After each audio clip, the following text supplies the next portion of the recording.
بسم الله الرحمن الرحيم. نوينا التعلم والتعليم والتذكر والتذكير والنفع والانتفاع والإفادة والاستفادة والحث على التمسك بكتاب الله وسنة رسوله صلى الله عليه وسلم والدعاء إلى الهدى والدلالة على الخير ابتغاء وجه الله ومرضاته وقربه وثوابه.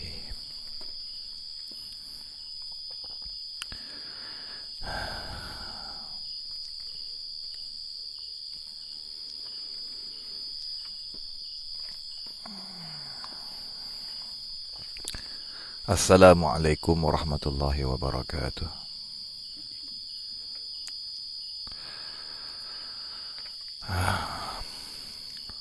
Sidang pendengar yang dah bersama, mohon beri maklum balas suara ya.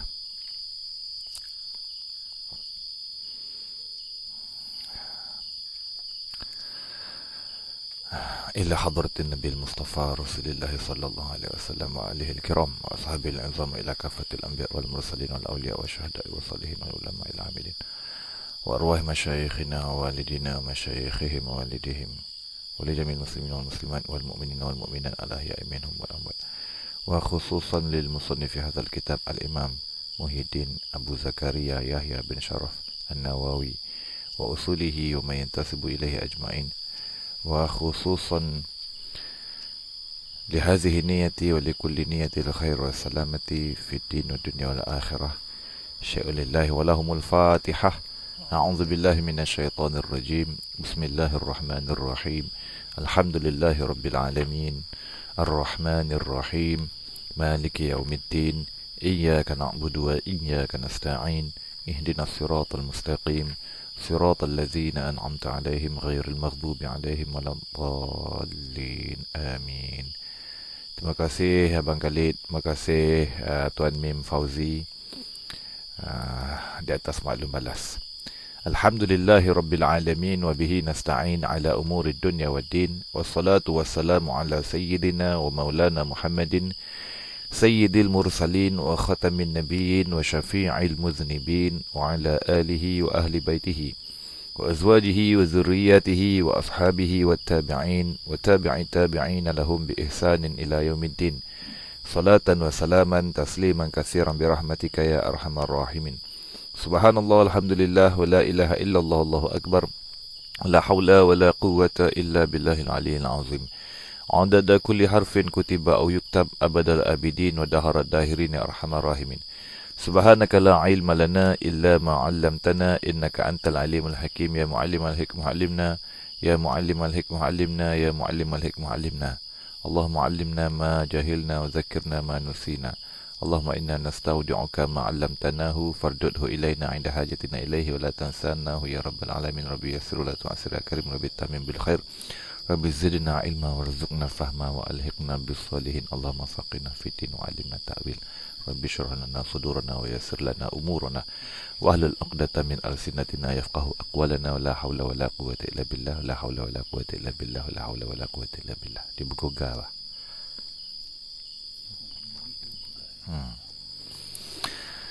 Alhamdulillah. Hadirin hadirat muslimin muslimat, sidang penonton yang dikasihi dan dirahmati Allah sekalian, syukur kita ke hadratillah kerana dan limpah kurnianya, izin dan pertolongannya dapat kita berhimpun lagi bersama-sama. InsyaAllah malam ni kita sambung bicara kitab Bustanul Arifin karangan Al-Imam Al-Hafiz Muhyi Din Abu Zakaria Yahya bin Sharaf An-Nawawi, ghafarallahu lah wa liwalidayhi wa li jamil muslimin wa nafa'ana bihi wa bi'ulumihi wa bi asrarihi fid daraini amin ya rabbal alamin. InsyaAllah malam ni kita sambung kitab kalau yang kitab terjemahan yang diterjemahkan oleh Fadilatul Syekh Ahmad Fahmi Zamzam Al-Banjari hafizahullah adalah masuk pada bicara bab yang keempat. Bab keempat daripada 5 bab lah kalau mengikut susunan tuan terjemah. Ini bab keempat ni pada membicarakan tentang kata-kata ulama yang meliputi pelbagai aspek yang sangat bernilai dan mahal harganya lah. Babu fi nafaisi mansuratin. Ini suatu bab pada membicarakan tentang perkara-perkara yang bernilai dan sangat mahal harga dia, yang diungkapkan, dikatakan oleh ulama, khususnya ulama salafun salihin, mereka daripada kalangan sahabat, tabi'in, tabi'ut tabi'in, ridwanullah alaihim. Baik, jadi pada awal bab yang telah lalu, pada bab yang telah lalu, bab yang pertama, di mana Tuan Pengarang membicarakan tentang ikhlas, tentang ikhlas, dan juga bab yang kedua membawa hadis-hadis tentang ikhlas dan perkara-perkara yang bersangkut paut dengan pelbagai aspek yang merupakan omdah, yang merupakan asas, principle, foundation bagi agama. Lebih kurang 39 hadis kita telah lewati dalam bab yang sebelum ni, kalau ikutkan dalam sebahagian nuskhah kitab Bustanul Arifin, seperti mana yang diterbitkan oleh Darul Minhaj, kitab Bustanul Arifin ni Imam An-Nawawi susun 4 bab, tapi dalam kitab terjemahan ni 5 bab. Ada perbezaan daripada sudut penyusunan ataupun barangkali pada nuskhah yang lain, itu tak ada menjadi masalah lah. Jadi bab yang keempat ni kita nak masuk pada yang mana Imam Nawawi memetik kata-kata ulama salafun salihin yang melibatkan pelbagai aspek, sama ada aspek keagamaan maupun aspek kehidupan kita. Sama ada ia melibatkan perkara-perkara akidah, ibadah, akhlak, maupun dia melibatkan perkara-perkara muamalah kita, sohbah kita, pergaulan kita dengan masyarakat. Jadi lebih kurang insya-Allah taala, kalau panjang umur kita, kita akan dapat juga memetik, sebab dalam bustan kan, kitab ni kan nama Bustanul Arifin, maknanya kebun, ataupun ladang, yang mana adanya pokok-pokok, buah-buahan yang berkhasiat, yang ranum, yang lazat, air-air yang yang segar, air-air. Jadi itulah perkara-perkara yang bernilai kalau dalam bustan, dalam satu kebun. Ini pula Bustanul Arifin, golongan arif. Siapa dia orang-orang yang arif? Ini orang-orang yang mengenali Allah Subhanahu Wa Taala, mengetahui tentang hukum hakam Allah Subhanahu Wa Taala, mengetahui suruh togah Allah Subhanahu Wa Taala, mengetahui apa yang bermanfaat baginya di dunia dan di akhirat, apa yang boleh memudaratkan dunia akhirat, dan juga beramal dengan ilmu. Itulah golongan arifin. Jadi kata-kata yang terhambur daripada mereka itu tidak lain adalah daripada akar ataupun pokoknya daripada Al-Quran dan Sunnah baginda Nabi sallallahu alaihi wasallam.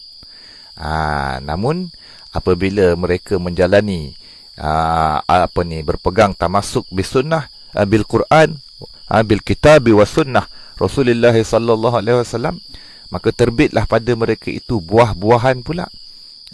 Buah-buahan daripada ungkapan kata-kata mereka yang bermanfaat, yang yang sangat bernilai bagi kita, sangat kita hajati sebenarnya.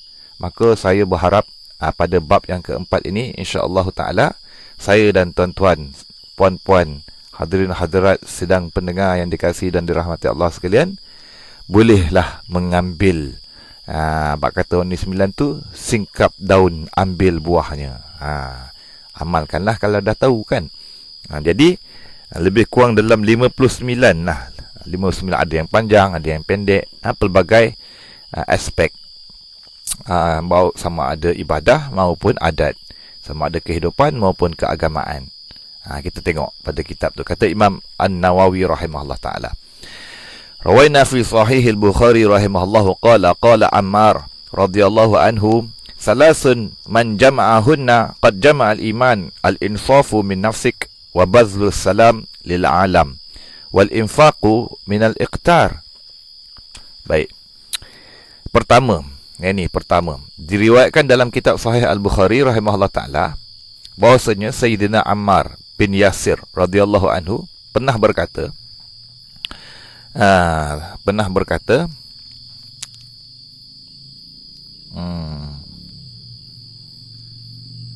baik.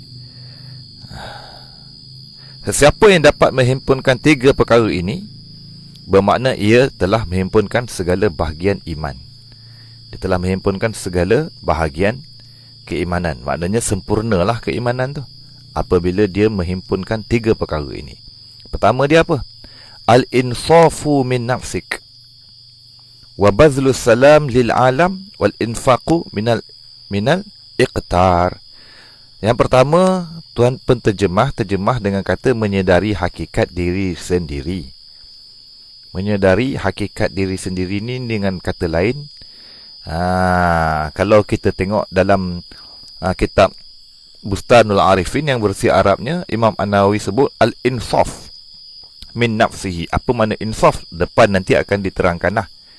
Secara ringkasnya, insaf ni tuan-tuan, ataupun insaf ini daripada sudut bahasanya adalah daripada ansafa yunsifu insafan fahuwa munsifun wa zaka munsafun. Jadi insaf ni daripada sudut bahasa, pengertian dia apa? Iaitu intasafa, maknanya satu perihal menyatakan tentang satu keadaan yang berada pada posisi tengah-tengah. Nisfun tengah kan, setengah kan. Bila sebut ansafal lail, telah berada di tengah-tengah malam. Yakni malam kalau kita 12 jam bagi 2, setelah berlalu 6 jam, waktu tu dia panggil insaf, tengah-tengah malam. Daripada sudut bahasa, intasafa, ataupun telah berlalu nisfu, sebahagian. Maknanya nisf ni asalnya 1/2, sebahagian 1/2. Adapun apa ni yang makna ansaf atau insaf, makna berada di tengah-tengah. Adapun daripada sudut istilah, makna juga tak lari daripada bahasa, kerana bahasa pun ada juga insaf dengan pengertian al-adlu, iaitu keadilan, adil, saksama, objektif. Maknanya kita duduk pada keadaan sentiasa adil ni. Yang adil ni daripada satu sudut perbicaraan, pengertiannya insaf itu ialah apa? Orang yang insaf dia panggil munsif. Munsif itu ialah orang yang adil, orang yang saksama, berada pada tengah-tengah neraca timbangan. Itu di mana itu dikatakan insaf. Berada pada di tengah-tengah neraca. Makna tidak berat ke mana-mana pihak. Tidak berat sebelah.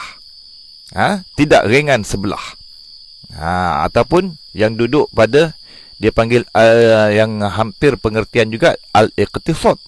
Yang ini berada pada tengah-tengah, bersederhana. Seperti mana sabdaan baginda Nabi, khairul umur awsatuha. Sebaik-baik perkara itu adalah yang pertengahannya. Jadi pertengahan ni di antara dua tepi, duduk tengah-tengah. Tidak terlalu terlebih melampau, tidak melampau lebih, dan tidak melampau pada kurang, duduk pada tengah-tengah. Jadi makna kalau kita ada insaf pada diri kita, maknanya kita insya-Allah taala menghimpunkan satu bahagian daripada bahagian keimanan. Yang tiga di situ. Tapi depan nanti lanjut lagi penjelasan tentang insaf yang akan menambah jelas lagi. Kita tengok depan. Yang kedua, menegakkan keselamatan bagi seluruh alam. Tuan-tuan catat kat situ. Menegakkan keselamatan ataupun menghamburkan salam.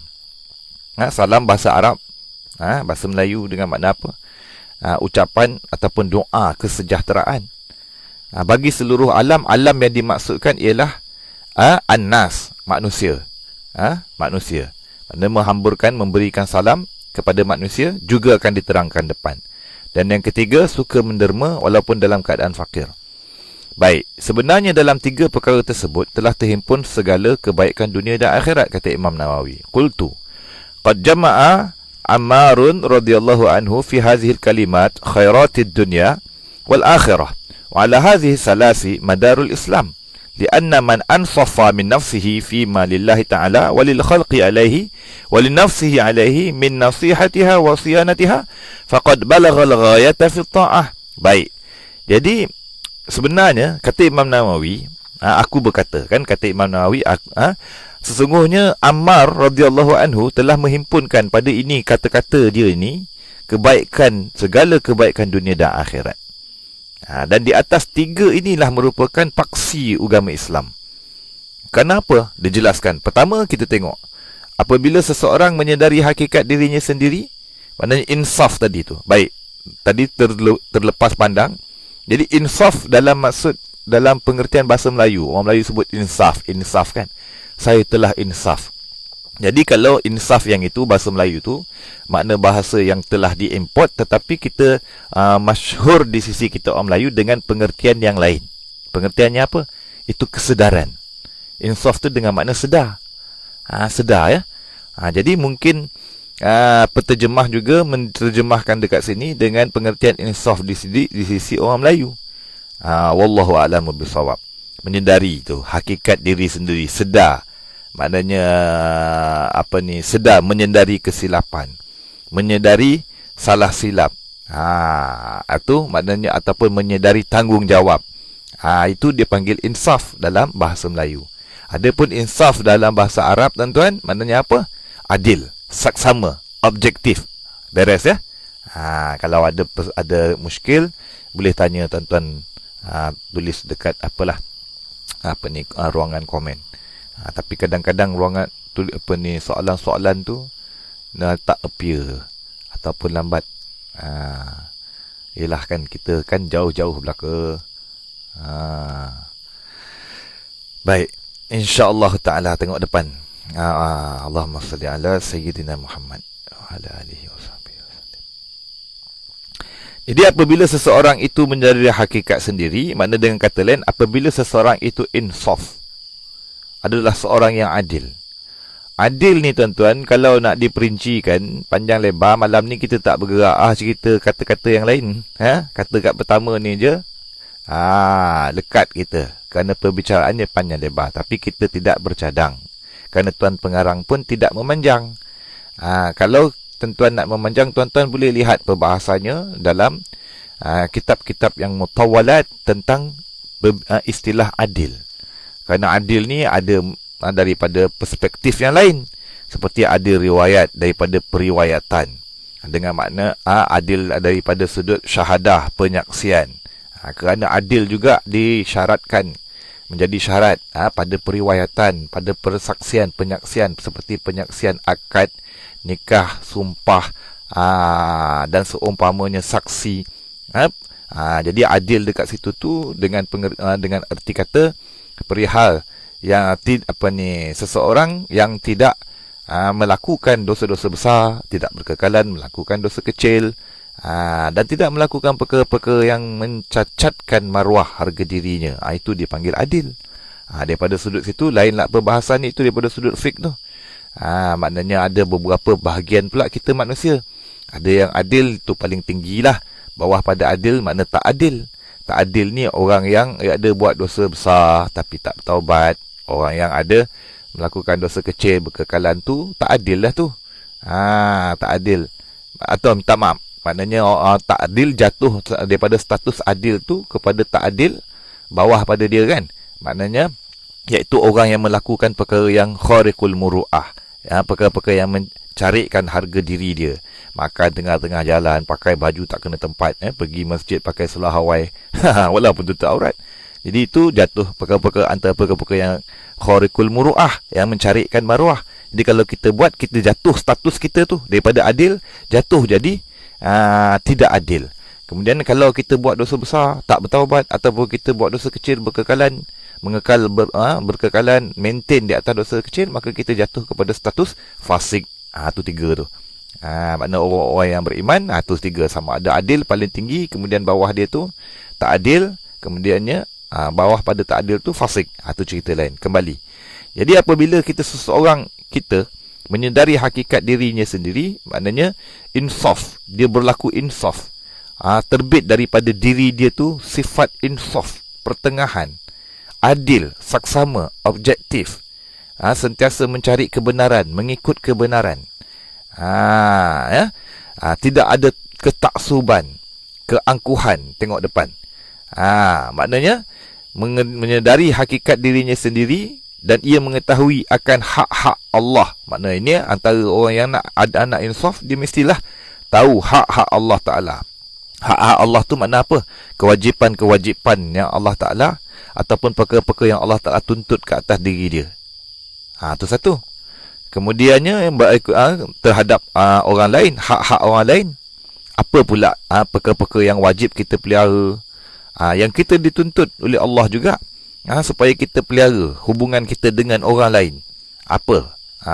Dan juga kita kena tahu juga tentang perkara-perkara yang sangkut ke atas diri kita sendiri. Hak kita yang kita mesti tunaikan. Antara ni apa dia hak kita? Yang ada atas dia, maka bermakna ia telah benar-benar ada satu tercicir tu. Belas kasihan.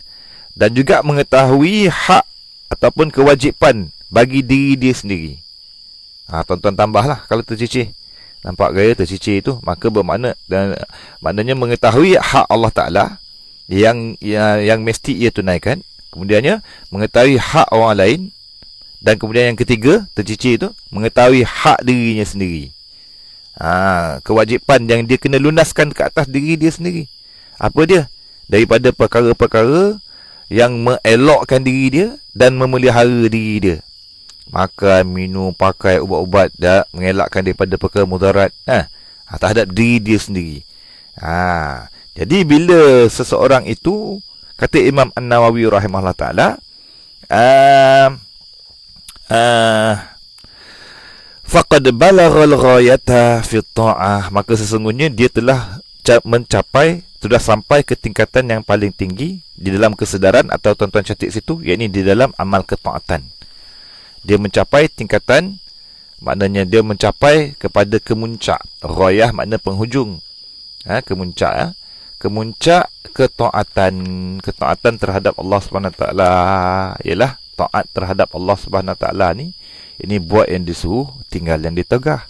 Buat yang disuruh, tinggal yang ditegah tu, ada yang bersangkut paut dengan zahir, ada yang bersangkut paut dengan batin.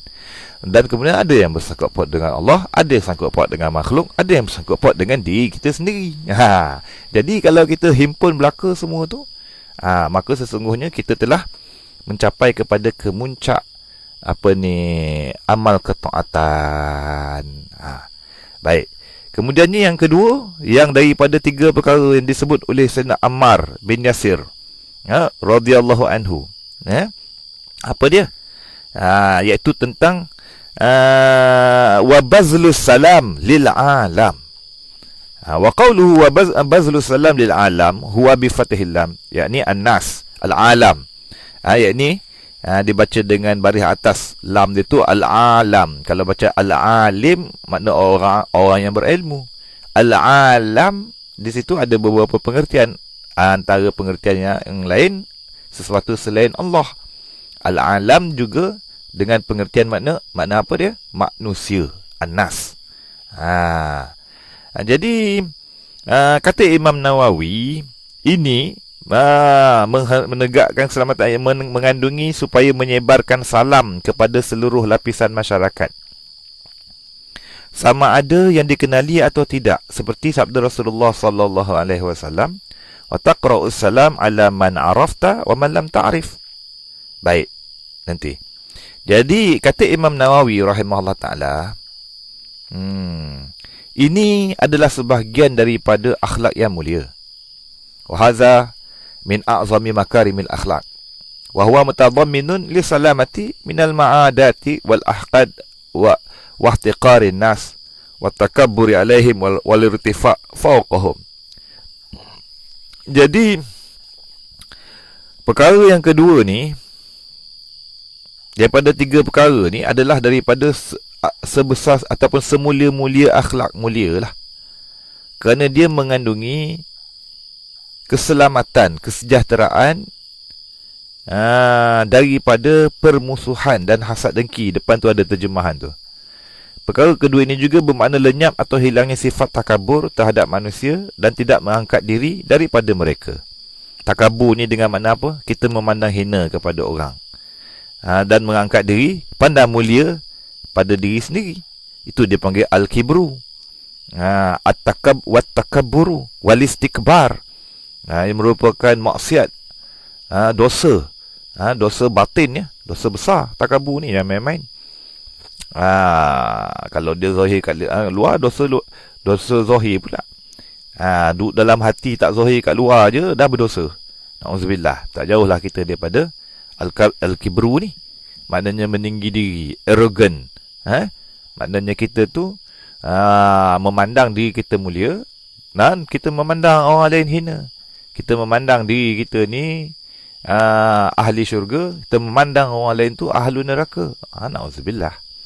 Kita memandang diri kita ni ada satu kedudukan di sisi Tuhan. Kita memandang orang lain jauh rendah kedudukan di sisi Tuhan. Itulah al-kibru. Jadi kalau seandainya salah satu daripada ciri orang ada kibru ni, dia kalau jumpa orang tak nak bagi salam. Orang yang kita dituntut bagi salam lah, dia nak orang mula bagi salam dulu kat diri dia. Sedangkan perkara ni kalau kita tengok sunnah Rasulullah sallallahu alaihi wasallam, baginda Nabi akan lebih terdahulu memberi salam kepada para sahabat ketika bertemu. Dan banyak situasi sehingga para sahabat tidak dapat mendahului. Okey. Jadi apabila kita memberi salam, pertamanya kita mendoakan kesejahteraan. Minta Allah Ta'ala doakan selamat. Selamat ni umum tuan-tuan. Selamat dunia, selamat akhirat, selamat daripada perkara-perkara mudarat, selamat daripada hilang perkara manfaat, selamat musibah, selamat covid, selamat macam-macam tak selamat. Jadi bila kita doa ke orang, Assalamualaikum, bagi salam hukumnya sunat, jawab salam hukumnya wajib. Kan? Kita tahu kan, al-fardu afdalu minan nafli. Fardu lebih afdal daripada sunat. Tetapi melainkan daripada arba'ah, pada 4 tempat kan. Salah satu daripada 4 tempat tu apa dia? Pada memberi salam dan menjawab salam. Menjawab salam hukum dia wajib, beri salam hukum dia sunat. Secara umum kaedah fiqh mazhab kita Syafi'i, fardu lebih afdal daripada sunat. Tetapi ada pengecualian. Pengecualian dia salah satunya pada memberi salam. Beri salam tu sunat, jawab salam tu wajib. Situasi orang yang bagi salam lebih afdal daripada orang yang jawab salam. Tapi beri salam ni, adab komunikasi salam dalam Islam ni panjang lebar lah bicara dia. Cerita lain lah. Sebab ada, bukan secara umum kita main bedal semua tempat situasi. Ada tempat-tempat kita tak dituntut bagi salam. Orang tengah semayang kita tak sunat bagi salam. Bahkan mengganggu pula.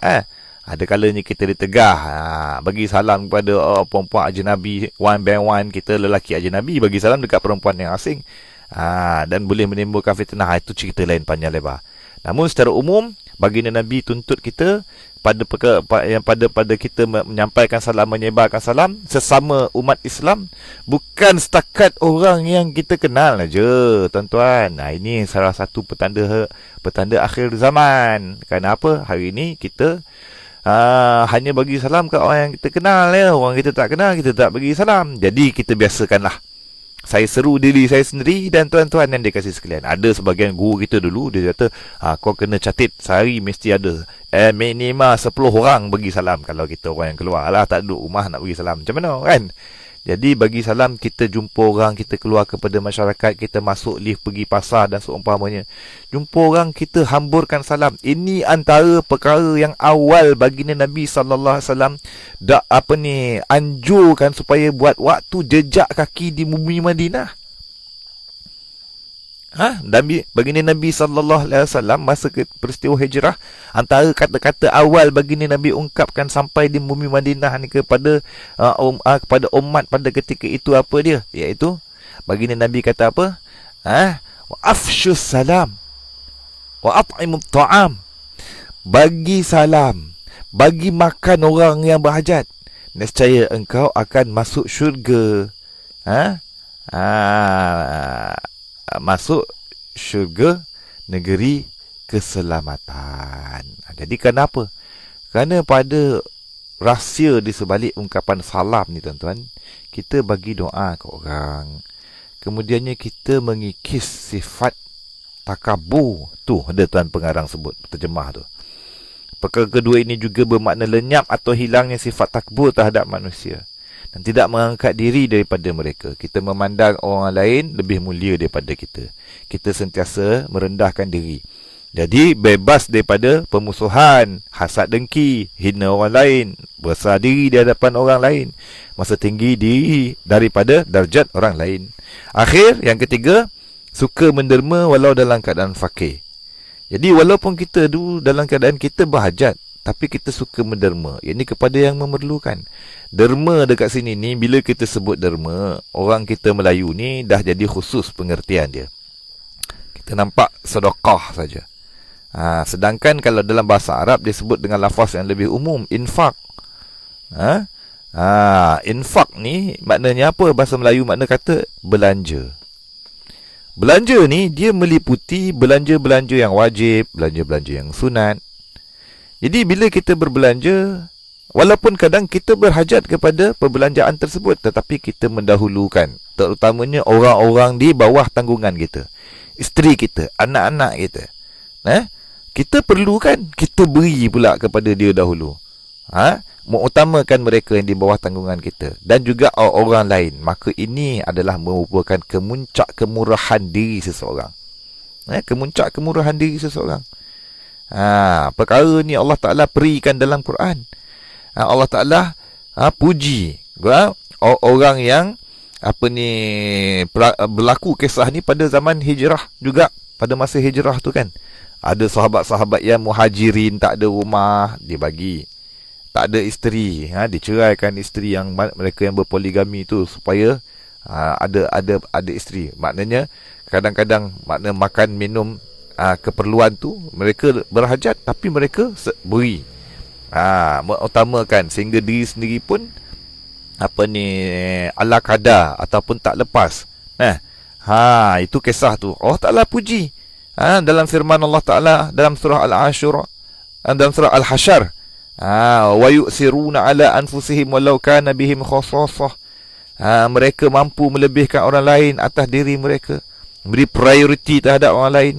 Ini golongan Ansar lah antaranya, yang memberi pertolongan, infak kepada golongan muhajirin walaupun sebenarnya mereka masih memerlukannya. Hal ini adalah perkara am yang menyeluruh dalam nafkah seorang terhadap tanggungannya, tetamunya dan orang yang meminta, bahkan meliputi segala derma. Derma ataupun tuan-tuan catat itu belanja di dalam melakukan ketaatan kepada Allah Ta'ala. Dan dari sifat ini terkandunglah sifat-sifat berikut. Antaranya rasa berserah diri, itu tawakal. Tawakal, serah diri kepada Allah Ta'ala dan berpegang atas keluasan kemurahan Allah Ta'ala dan percaya dengan jaminan rezeki Allah Ta'ala. Kalau orang tak ada tawakal, dia payah dia nak bersedekah. Sebab sedekah ni dia bukan zahir on the dot, dia punya balasan tu bukan kita bagi ada ganti terus. Kadang-kadang maknanya daripada satu sudut, kalau kita orang kebanyakan berfikir sedekah ni kurang jadi duit kita, bukan makin bertambah kan. Jadi maknanya nafsu kita liar daripada nak bersedekah. Tetapi kalau seandainya kita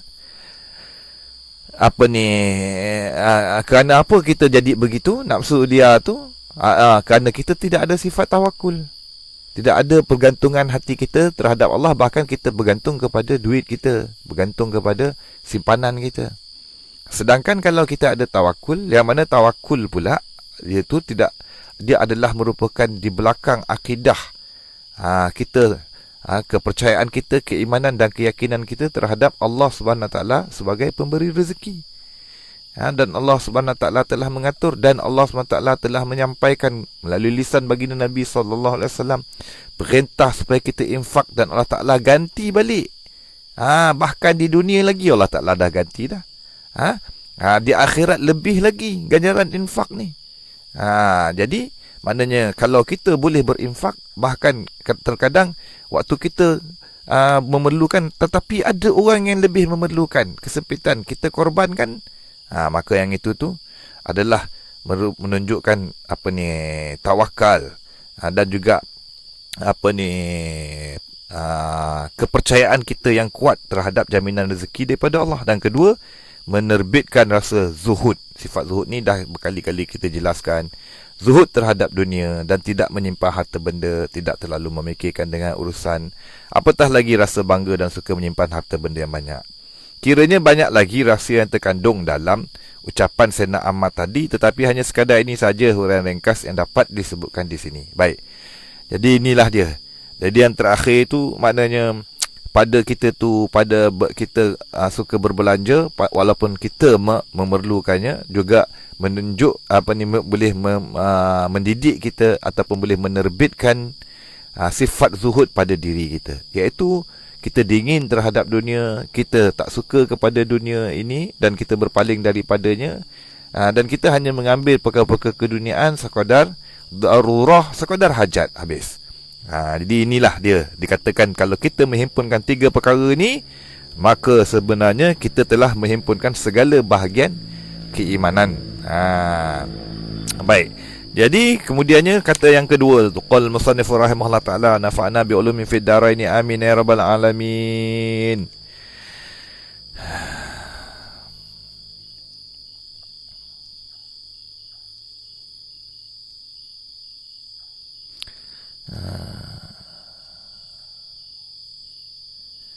وروينا في صحيح مسلم رحمه الله قال حدثنا يحيى ابن يحيى قال أخبرنا عبد الله بن يحيى بن أبي كثير قال سمعت أبي يقول لا يستطاع العلم براحة الجسم. روينا في صحيح البخاري رحمه الله قال ربيعة يعني شيخ مالك بن أنس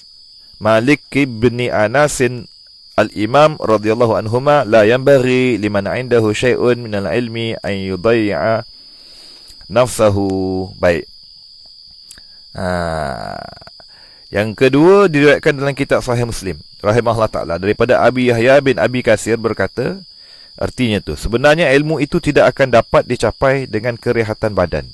Jadi di sini ada pengertian apa? Untuk mendapatkan kesempurnaan ilmu, pengetahuan, maka ia memerlukan kepada mujahadah, kepada kesungguhan, kepada usaha yang melibatkan keletihan, bukan kerehatan. Maknanya ilmu yang bermanfaat dunia dan akhirat, maka ia memerlukan kepada pengorbanan, memerlukan kepada usaha, dan kesungguhan. Kemudiannya diriwayatkan dalam kitab Sahih Al-Bukhari radhiyallahu anhu daripada Rabi'ah, iaitu guru kepada Imam Malik bin Anas radhiyallahu anhu, beliau berkata, yang bagi liman indahu syai'un minal ilmi ay yadha'a nafsahu, ay yudayyi'a, ya, buat pembetulan, ay yudayyi'a nafsahu, adalah tidak munasabah ataupun tidak sepatutnya bagi seorang yang memiliki ilmu, dia dah ada ilmu yang bermanfaat, bahawa dia menghina ataupun mensia-siakan akan dirinya sendiri. Jadi apa makna perkataan ni? Imam Nawawi jelaskan bawah tu. Pertama, maksud perkataan ni ada dua. Pertama, siapa yang ada baginya kebolehan dalam menuntut ilmu dan dia telah mendapatkan sebahagian daripadanya dan telah nampak dalam dirinya itu ada tanda kecemerlangannya, maka hendaklah ia bersungguh-sungguh untuk menyempurnakan ilmunya. Dan sama sekali jangan ia bermalas-malas sehingga hilanglah ilmunya, dan dengan itu akan hilanglah segala makna dalam dirinya. Pertama sekali, makna kalau kita ni ada kebolehan, kita ada kebolehan, kita ada keupayaan untuk menuntut ilmu. Jadi perbicaraan tersebut tu, maknanya ilmu ni kalau yang dimaksudkan ilmu nafi', ilmu yang bersangkut paut dengan Allah, ilmu yang bersangkut paut dengan hukum hakam Allah, ilmu yang bersangkut paut dengan akidah, ibadah, akhlak. Ilmu secara umumnya pula, ilmu ni ada terbahagi ilmu yang fardu ain, ada yang ilmu fardu kifayah, ada yang ilmu yang sunat. Jadi kalau seandainya kita melihat ada pada diri kita keupayaan menuntut ilmu, maknanya selepas daripada yang fardu ain, sebab fardu ain ni tak ada option lah, tak dapat tidak lah, kita kena settlekan, kita selesaikan. Yang perkara-perkara yang wajib kita ketahui, i'tiqadkan, yang kita buat, yang kita jaga zahir dan batin, itu tak dapat tidak, kita kena lunaskan. Ada pun yang fardu kifayah. Ada yang fardu kifayah ni, maknanya sayugia tu kita sempurnakanlah. Kita sempurnakanlah. Janganlah kita malas nak menyempurnakan sehingga kita memada dengan apa yang dah ada. Serta fardu ain dah lah, fardu kifayah tak payahlah. Sehingga boleh menyebabkan nanti kita mengabaikan perkara-perkara yang merupakan maslahat yang umum. Yang kedua, siapa yang telah memiliki ilmu, maka hendaklah ia berusaha untuk menyebarkannya. Bila yang seseorang yang telah memiliki ilmu, makna sempurna daripada sudut ilmu fardu ainnya, fardu kifayahnya, ilmu-ilmu syariatnya, maka hendaklah dia menyampaikan, menyebarkan, untuk mencari keredaan Allah, bukan cari redha makhluk, bukan cari publicity, popularity. Hendak sebar ilmu tu supaya apa? Supaya ilmu tu dapat berpindah kepada orang lain. Maka sebab tu murid-murid dapat ambil manfaat daripada ilmunya, dan dia sendiri juga dapat manfaat daripada ilmu, dan dia sendiri juga mendapat manfaat daripada ilmunya. Itu. Dan hendaklah ia berlemah lembut dalam menyebarkan ilmu itu kepada murid-murid belajar daripadanya. Sampai ilmu, hendaklah dengan berhemah, dengan garang tak tentu arah. Dan hendaklah ia pula memudahkan mereka, jangan nak menyusah-nyusahkan untuk mencapaikannya. Supaya apa? Supaya lebih bersungguh dalam menyampaikan nasihat melalui ilmu. Kerana disebutkan di dalam hadis, ad-dinu an-nasihah. Artinya agama itu adalah nasihat. Dan sebenarnya para ulama mazhab Syafi'i radhiyallahu anhu telah berselisih pendapat pada hukum orang yang pertama. Apakah menjadi fardu ain ke atasnya? Maknanya kita tadi tu katalah kita fardu ain dah beres. Dan ilmu fardu kifayah banyaklah. Kalau kita nak ulas panjang lebar. Ilmu yang fardu kifayah kita pelajari, kalau seandainya kita tak sempurnakan, kita boleh belajar, kita berupaya untuk mempelajarinya, kita ada berkebolehan, tetapi kita tak belajar, apakah hukumnya haram, apakah hukumnya jadi fardu ain? Itu ditimbulkan pada persoalan oleh Imam An-Nawawi rahimahullah ta'ala, bahawa ulama mazhab Syafi'i berselisih pendapat, khilaf lah. Tetapi yang dipegangi kebanyakan ulama, iaitu yang kaul yang kedua, iaitu dia tetap kekal seperti fardu kifayah, tidak berdosa dia meninggalkannya, selagi mana ada yang lain mendirikan. Habis. Yang ketiga, diriwayatkan daripada Sayyidina Umar Al-Khattab radhiyallahu anhu dan anak beliau Abdullah bin Umar radhiyallahu anhuma, bahwasanya Sayyidina Umar berkata, man raqqa wajhuhu raqqa ilmuhu. Siapa yang tipis, nipis, tak tebal mukanya, maka tipis juga ilmunya. Apa makna dia? Perkataan ni, siapa yang malu mencari ilmu, maka sedikitlah ilmunya. Dan disebutkan dalam Sahih Bukhari rahimahullah ta'ala, perkataan Imam Mujahid rahimahullah ta'ala, la yata'allamul ilma mustahin wala mutakabbirun. Artinya, ilmu tidak dicapai oleh orang yang malu dan orang yang takabur. Dan diriwayatkan pula dalam kitab Sahih Muslim daripada Aisyah radhiyallahu anha, ia berkata, sebaik-baik perempuan adalah perempuan Ansar. Mereka tidak dihalang oleh sifat malu daripada memperdalami ilmu-ilmu agama. Baik. Pada kata-kata yang ketiga ni pula, tuan-tuan, yang dirahmati Allah sekalian, ada menyatakan tentang sifat malu yang dicela oleh syarak. Sifat malu ni adalah perkara yang merupakan sifat dalam diri kita manusia, yang dengannya kita tertegah daripada melakukan perkara-perkara yang mengaibkan, yang perkara-perkara yang boleh mengundang celaan. Celaan, sama ada celaan Allah maupun celaan makhluk. Maka sifat malu ada yang wajib, Itu seperti malu kita pada nak meninggalkan perkara yang Allah Ta'ala suruh. Malu kita nak buat perkara yang Allah Ta'ala tegah. Itu malu yang wajib. Ada malu yang itu tu malu yang dipuji oleh Allah. Ada pun malu yang mazmum, malu yang dicela oleh Allah SWT. Itulah malu pada perkara yang disuruh oleh Allah. Yang malu yang perkara yang Allah Ta'ala suruh buat, kita malu nak buat. Perkara yang Allah Ta'ala suruh tinggal, kita malu nak tinggal. Masuk dalam jumlah malu yang dicela, malu untuk kita belajar. Jadi kalau kita malu belajar, memang kita sedikitlah ilmu pengetahuan. Itu pada pengertian kalam yang ketiga ini. Dan begitu juga orang yang takabur. Orang yang takabur pun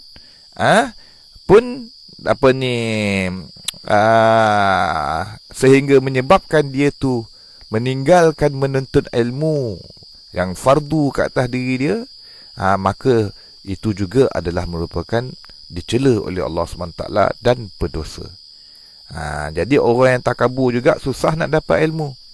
Itu ada yang dikatakan oleh pepatah ulama, al-ilmu harbul fatal muta'al, al-ilmu harbun lil fatalil muta'al, kasaili harbun lil makanil al. Ilmu ni tuan-tuan, nak ilmu nafi', ilmu yang bermanfaat, ya, ilmu bermanfaat.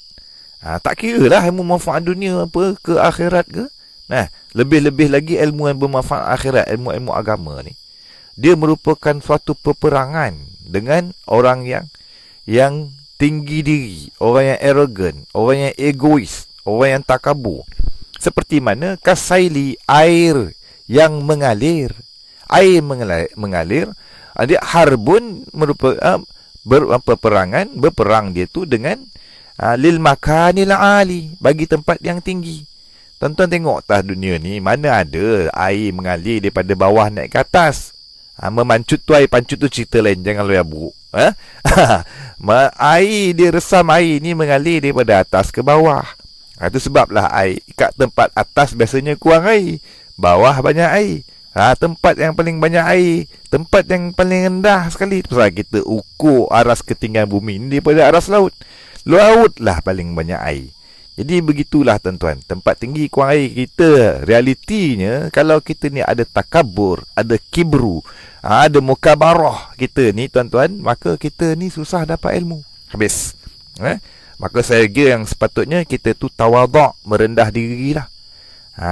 Baru rendah diri ni, mudahlah air mencurah-curah pergi ke dia. Jadi contoh tauladan orang yang tak malu pada menuntut ilmu ni adalah golongan perempuan Ansar. Ansar ni asal daripada kaum asal Madinah, iaitu daripada kabilah Aus dan juga Khazraj. Jadi mereka, sifat malu tak menghalang mereka mendalami ilmu-ilmu agama. Keempat, telah diriwayatkan dalam kitab Sahih Al-Bukhari bahawa Sayyidina Umar pernah berkata, tafaqqahu qabla an tusawwadu. Tu berbetulkan.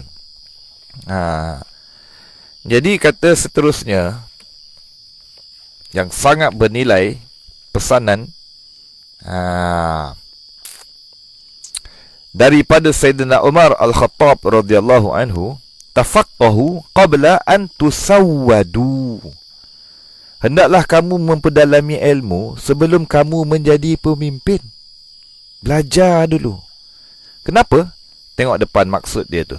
Hendaklah kamu bersungguh-sungguh mendalami ilmu dan menguasainya ketika kamu masih muda lagi, dan ketika kamu belum sibuk dengan urusan kepimpinan, belum jadi ketua kampung, JKKK, belum jadi MB, belum jadi menteri kabinet, belum jadi Perdana Menteri. Tuntut ilmu. Lebih-lebih lagi ilmu nafi', ilmu fardu ain, ilmu fardu kifayah. Nak jadi pemimpin masyarakat, pemimpin negeri, negara, dunia. Jadi tuntut ilmu ketika muda.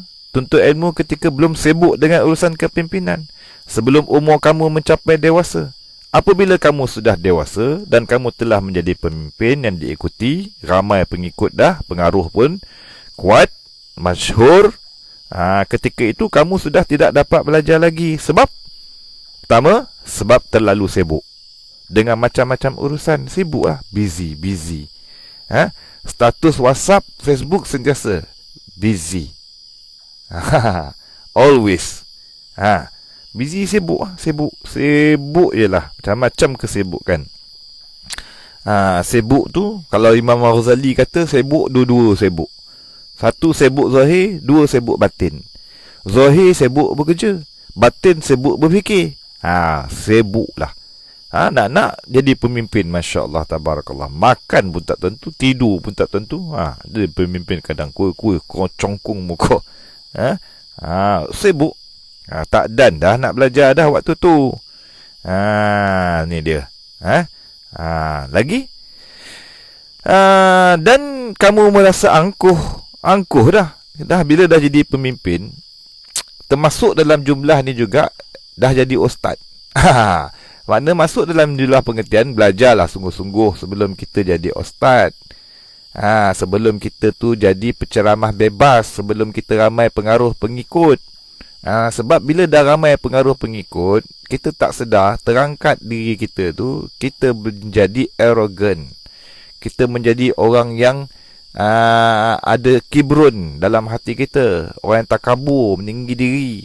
Maka sukar kita nak terima ilmu pengetahuan, kerana kita menyangkakan kita tu lebih berilmu daripada orang. Tu dia. Perkataan Sayyidina Umar itu hampir sama maksudnya dengan perkataan Imam Asy-Syafi'i radhiyallahu anhu. Tafaqqah qabla an tar'as fa idza ra'asta fala sabila ila tafaqquh.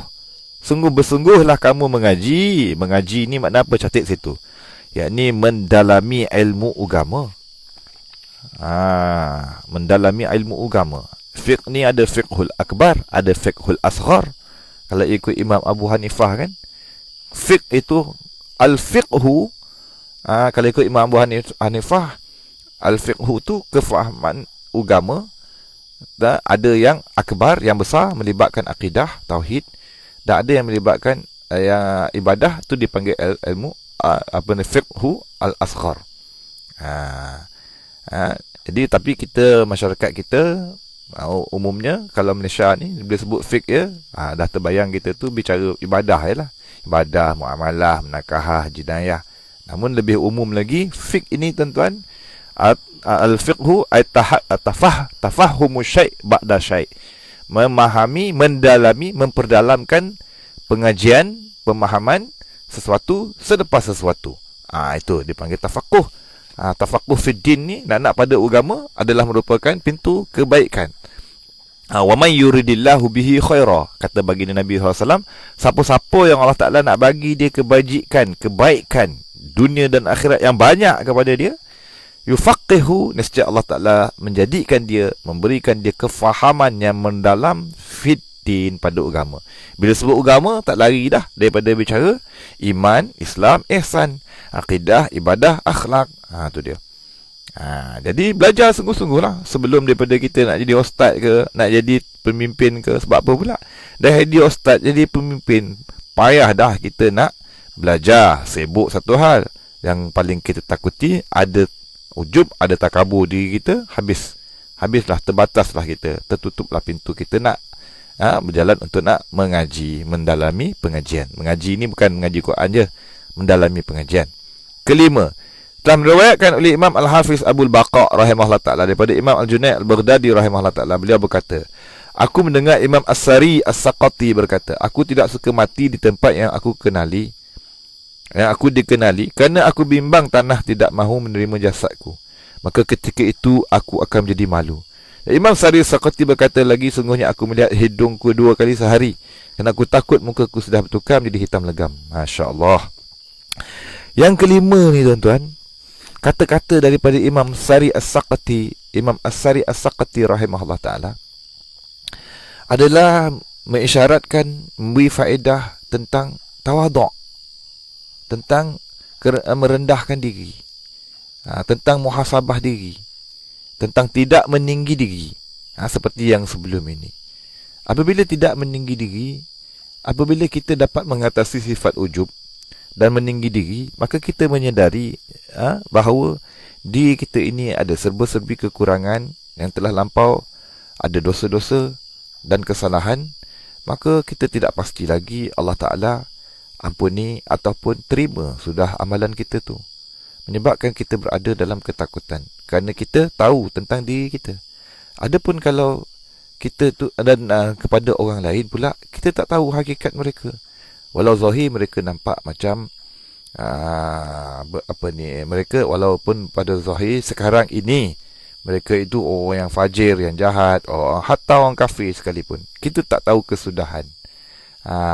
Jadi apabila kita tak tahu kesudahan mereka, barangkali mereka di dunia ni mereka bertaubat, masuk Islam, mati dalam husnul khatimah, maka ternyata mereka itu mulia. Dan kalau sebaliknya kita, na'udzubillah. Jadi itu sebab yang ini di sini pada kisah yang ataupun pada kata-kata yang kelima ni ada pengertian memperingatkan kita supaya kita tidak meninggi diri, kita sentiasa merendahkan diri, kita merasa kehinaan diri. Kita takut Allah Subhanahu Taala tidak menerima amal kita dan juga menolaknya, dan kita takut Allah Subhanahu Taala tak mengampunkan dosa kita. Namun kita tetap berharap dengan usaha supaya Allah Ta'ala terima amal ibadat dan juga ampunkan dosa. Keenam, berkata Husain bin Arja', yang keenam,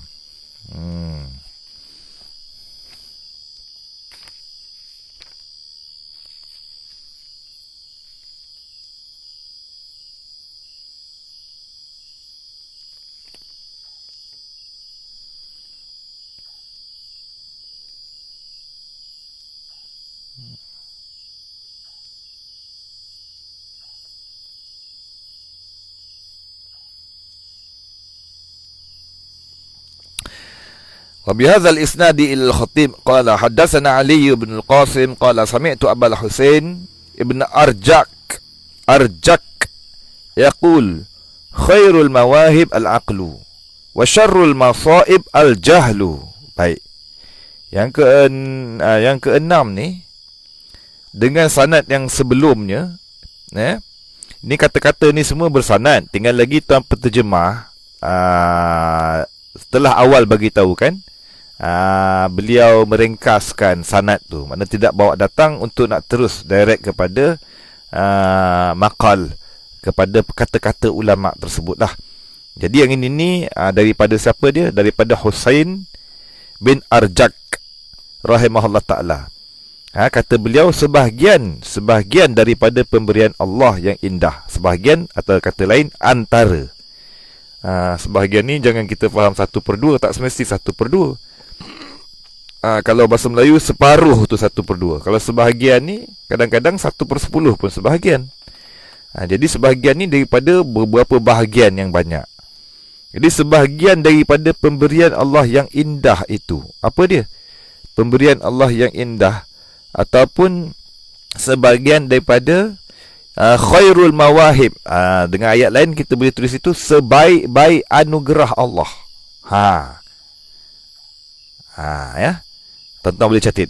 Mana kata Husain bin Arjak rahimahullah, khairul mawahib, sebaik-baik daripada jumlah pemberian anugerah Allah Subhanahu Wa Taala terhadap makhluk, terhadap kita manusia, ialah apa dia? Al-aqlu, akal, tuan-tuan. Jadi akal, akal ni. Akal, kenapa sebaik-baik akal ni? Akal lah adalah merupakan masadirul ulum, sumber-sumber ilmu pengetahuan, jalan ilmu pengetahuan sampai kepada kita. 3, kan? Akal, panca indera, khabar sadiq, wahyu Allah, hadis mutawatir. Itu masadirul ulum, kita kena tahu sumber-sumber ilmu, maraji' masadir, sumber-sumber ilmu pengetahuan. Jadi akal ini, maka kewajipan kita menggunakannya untuk mengenali Allah, mutakhir hukum hakam, dan kita wajib memelihara dia daripada perkara-perkara kemudaratan, memudaratkannya. Dan daripada kita memperbodohkan ataupun kita tu menidakkan akal ni, dengan kita membatalkan akal, maknanya akal tak boleh sampai, akal tak boleh kecap, akal ni tak boleh percayai kerana akal berbeza-beza. Jadi itu juga kita suruh untuk menjauhilah. Kerana kita dalam Al-Quran berapa banyak Allah Subhanahu Wa Taala nyatakan tentang akal, tentang perintah Allah Taala kita menggunakan akal. Jadi akal ini adalah merupakan sebaik-baik anugerah Allah Subhanahu Wa Taala. Dan manakala sebaliknya, wasyarrul masaib, seburuk-buruk musibah yang menimpa adalah kejahilan. Dapat? Mana sebahagian daripada musibah ataupun seburuk-buruk. Tadi mula-mula tuan-tuan boleh catat, sebaik-baik pemberian Allah ialah akal, seburuk-buruk musibah ialah jahil. Bukan seburuk-buruk musibah itu COVID-19, tuan-tuan. Seburuk-buruk musibah adalah jahil. Jadi musibah ini adalah merupakan, daripada sudut bahasa Arab, musibah tu maknanya sesuatu yang menimpa. Sesuatu yang menimpa. Jadi musibah ni yang menimpa ni, ada yang menimpa tu makna perkara-perkara yang melibatkan perkara zahir, ada yang melibatkan perkara batin, ada yang hissi, ada yang maknawi. Jadi yang maknawi yang lebih berat lagi lah. Musibah ada musibah dunia, ada musibah agama. Musibah keagamaan lebih berat lagi daripada musibah keduniaan. Manakala musibah yang kejahilan lebih teruk lagi lah berbanding daripada musibah-musibah yang lain. Kerana sebabkan kejahilan, kita berada di dalam kegelapan dan juga dosa. Habis. Qala al-musannif rahimahullah ta'ala, nafa'na bi'ulumin fid dharaini, amin ya rabbal alamin. Ketujuh, berkata Bishr bin Al-Haris, Bishru Al-Hafi, rahimahullah ta'ala, mereka tidak makan kerana mencari kelezatan, dan mereka tidak berpakaian kerana mencari kelembutan. Lalu kemudian beliau berkata lagi, inilah jalan akhirat dan jalan para anbiya dan orang yang saleh dan orang-orang yang mengikuti mereka. Maka sesiapa yang menyangka bahawa ada jalan lain daripada ini, maka sebenarnya ia adalah orang yang tertipu ataupun orang yang rugi. Baik. Ini yang untuk terakhir malam ni lah kot.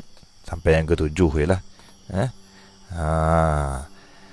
Jadi tuan-tuan, yang terakhir ni Imam An-Nawawi belum terakhir. Sebab yang terakhir dalam ni ada banyak 59. Semua kalam-kalam ni tuan-tuan memerlukan kepada huraian. Kalau nak ikutkan, nak dihuraikan panjang menjelo-jelo. Tapi kita cuba meringkaskan supaya kita ambil yang beberapa yang telah lalu, supaya tuan-tuan dapat manfaatnya, dapat amalkan insya-Allah. Dan yang terakhir ni untuk hari ini, iaitu yang ketujuh pada susunan ini, iaitulah daripada kalam daripada Bishru bin Al-Haris Al-Hafi. Dia masyhur dengan gelaran Bishrul Hafi, dengan panggilan Bishrul Hafi. Nama beliau dah tu, panggilan Al-Hafi hujung tu. Kalau ikutkan daripada panggilan dengan pengertian Al-Hafi itu orang yang berkaki ayam, orang tidak bersepatu. Jadi beliau salah seorang daripada salafun salihin radhiyallahu anhu berkata, kanu la yakuluna talazzuzan, memperikan tentang golongan orang yang bermujahadah, golongan ahlu sufi yang mereka itu yang bersifat dengan sifat zuhud. Mereka tidak la yakuluna talazzuzan, mereka tidak makan tujuan nak bersedap-sedap, berlazat-lazat, tak. Tengok tu. Mereka tidak makan kerana mencari kelazatan, berlazat-lazat. Sebaliknya tuan-tuan boleh catat, mereka makan tu adalah untuk sekadar mengambil sekadar hajat, keperluan untuk mendapatkan sebab untuk meneruskan kehidupan dan melakukan amal taat. Makan tu untuk nak hidup dan nak buat benda fardu, benda sunat. Itu mereka makan. Bukan nak cara sedap ke tak sedap ke, bukan nak cara lazat ke, enak ke. Seperti mana kita kebanyakan Walaupun perkara itu harus sebenarnya, namun orang yang zuhud, dia berpaling daripada perkara-perkara yang harus ini. Maknanya dia mengambil makan, mereka tidak makan minum untuk kelazatan, mereka makan minum semua mereka perbuatan mereka kerana Allah SWT. Pengambilan terhadap duniawi pun kerana Allah SWT, mesti terkait. Mereka tidak berpakaian kerana mencari kelembutan. Kalau kita orang kebanyakan suka pakai lembut-lembut, tapi mereka mengambil pakaian untuk atas tujuan menutup aurat, maka mereka tidak kisah dengan kualiti pakaian dan tak berbanyak-banyak pada menyimpankan pakaian. Dan kemudiannya, lalu kemudian beliau berkata lagi, inilah jalan akhirat dan jalan para anbiya. Inilah jalan akhirat. Jalan akhirat ni maknanya jalan keselamatan di akhirat, jalan kejayaan, keberuntungan di akhirat, dan jalan para anbiya, dan jalan orang-orang yang soleh dan orang-orang yang mengikuti mereka. Maka sesiapa yang menyangka ada jalan lain, maknanya jalan lain ni jalan kita berseronok-seronok dengan dunia lah, kita berlazat-lazat dengan dunia. Dekat akhirat besok boleh juga kan. Yang penting kita tu, yang fardu kita jangan tinggalkan, yang haram jangan buat. Tapi kita banyak, sehingga kita tu kasih kepada keduniaan. Kita kecenderungan kita tu terhadap dunia melebihi kecenderungan terhadap kasih kita terhadap Allah, kasih kita terhadap baginda Nabi, dan kasih kita terhadap melawan hawa nafsu kita, berjuang pada jalan Allah. Maka perkara ini datang warning daripada Allah SWT dalam Al-Quran. Allah Ta'ala suruh baginda Nabi sampaikan kepada umat, sampaikan kepada kita semua, bahawa Allah Ta'ala bagi warning, kalaulah seandainya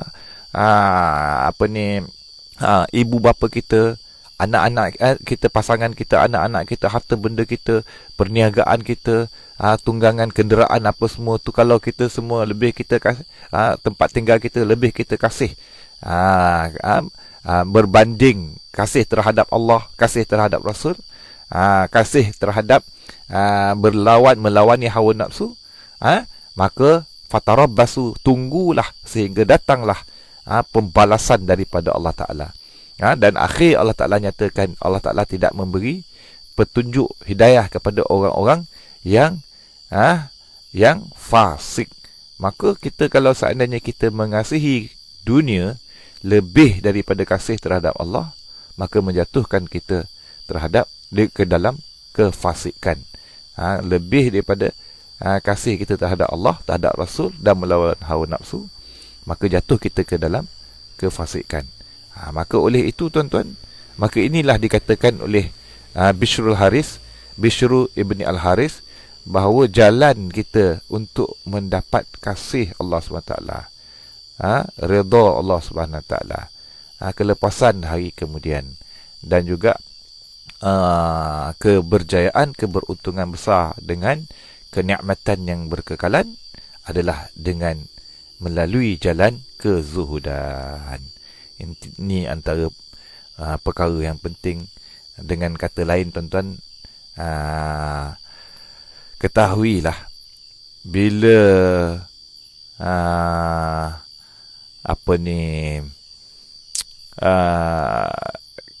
ditanyakan tentang tasawuf zaman baginda Nabi sallallahu alaihi wasallam ataupun zaman para sahabat, tasawuf ataupun kita sebut tasawuf sunni, inilah dia tasawuf sunni, iaitu bicara tentang kezuhudan. Jadi sampai situ dululah. Lebih kurang saya tu harap dimaafkan, salah silap saya tu harap diperbetulkan. Sebelum kita mengakhiri itu, kita tengok ada soalan. Rasanya tak ada sebarang soalan. Tuan-tuan bijak-bijak belaka. InsyaAllah ta'ala. Wallahu a'lamu bissawab, wa ilaihil marji' wal ma'ab. Alhamdulillahirabbil alamin, wassalatu wassalamu ala asyrafil anbiya'i wal mursalin wa ala alihi wa sahbihi ajma'in. Allahumma akhrijna min zulumatil wahmi wa akrimna bi nuril fahmi wa aftah alaina bi ma'rifatil ilmi wa sahil lana abwaaba fadlik wa anshur alaina min khaza'in rahmatik ya arhamar rahimin. Allahumma nawwir qulubana bi nuri hidayatik kama nawwartal arda sama' bi nuri syamsik. Allahumma arinal haqqa haqqan warzuqna ittiba'ah wa arinal batila batilan warzuqna ijtinabah. Allahumma arinal asya' kama hi, Allahumma arinal asya' kama hi, Allahumma arinal asya' kama hi. Rabbana atina fid dunya hasanah fil akhirati hasanah wa qina azabannar. Allahumma akhtim lana bi husnil khatimah wa la takhtim alaina bi su'il khatimah.